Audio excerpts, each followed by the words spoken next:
O ngayong nakasakay na kayo sa LRT, MRT, anong experience nyo? Anong masasabi nyo? Thank you. Ha? Salamat. O ikaw? Ano? Hanap mo.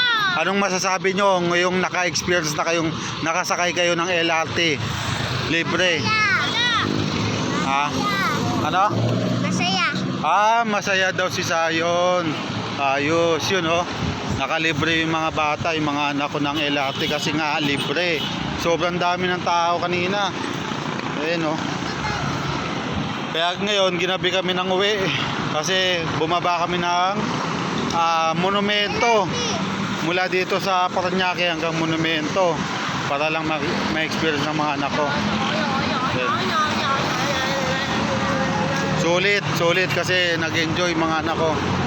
Tsaka na-experience nila yung mga pagsakay sa LRT.